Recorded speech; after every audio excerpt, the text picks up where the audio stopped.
ৰঙা ৰঙা গোলাপ জামুন কেইটা দেখি পাৰোঁতে আপোনালোকে খাওঁ খাওঁ লাগিছেনে? আজি বনাইছিলোঁ গোলাপ জামুন। আহকচোন কেনেকৈ বনাইছোঁ দেখাওঁ। প্ৰথমে সৰু এটাত পানী দি লৈছোঁ। আমি ইয়াতে মিঠাই ৰস বনাম। তাৰপিছত পানীখিনি গুণগুণীয়া হোৱাৰ পাছত আমি সোৱাদ অনুযায়ী ইয়াতে চেনি দি দিছোঁ। আপোনালোকে যিমান মিঠা খায় সিমান সেই অনুযায়ী চেনি দি দিব। তাৰপিছত মই এই গোন্ধটো ধুনীয়া আহিবৰ বাবে ইলাচি দি দিছোঁ। আৰু এইখিনি অলপমান লাৰি দি ধুনীয়াকৈ ঢাকনি দিম যাতে ধুনীয়াকৈ উতল আহি থাকে। ইয়াৰ পাছত মই লৈ লৈছোঁ গোলাপ জামুনৰ পেকেট দুটা লৈ লৈছোঁ।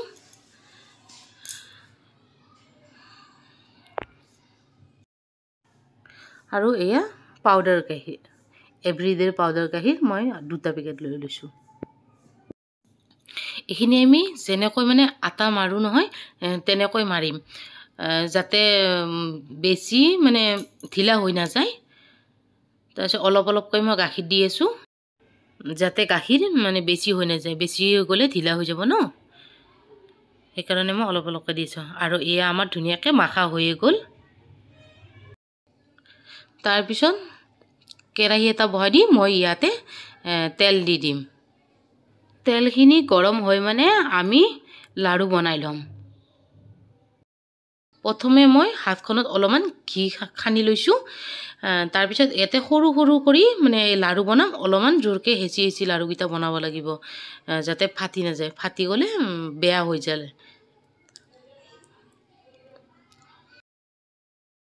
আৰু কেইবাটাও গোল গোল হৈ গ'ল। ইপিনে তেলো গৰম হৈছে আৰু ইয়াতে মই লাহেকৈ বহাই দিছোঁ। বহাই দিয়াৰ লগে লগে দেখিছে ৰঙা ৰঙা হৈ উঠিছে, কিন্তু ৰঙা ৰঙা হৈ উঠিলে আমাৰ হোৱা নাই। কিন্তু গেছটো কমাই দি আমি অলপমান ভাজি ল'ব লাগিব। তাৰপিছত অলপমান লাৰি দিছোঁ। এই দেখিছে ফাটি গৈছে অলপমান। যদি গোলকেইটা ভালদৰে বনাব নোৱাৰে তেতিয়াহ'লে এনেকৈ ফাটিয়ে যায়। তাৰপিছত আকৌ এবাৰ এনেকৈ লাৰি দিম। 2 মিনিটমান থকাৰ পিছত মই এইখিনি উঠাই দিম। আৰু আমাৰ চেনি পানী মিঠাই ৰসখিনি হৈয়ে গৈছে অলৰেডি, ঠাণ্ডা কৰি ৰখাই হৈছে। এইখিনি উঠাই দি মই য'ত মিঠাই পানীখিনি বনাইছিলোঁ তাতে দি দিম।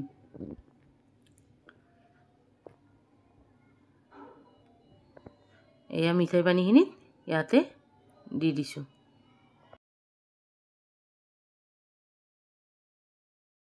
তাৰপিছত আৰু আছিলে নহয়, এয়া মই আকৌ এবাৰ এনেকৈ দি দিছোঁ।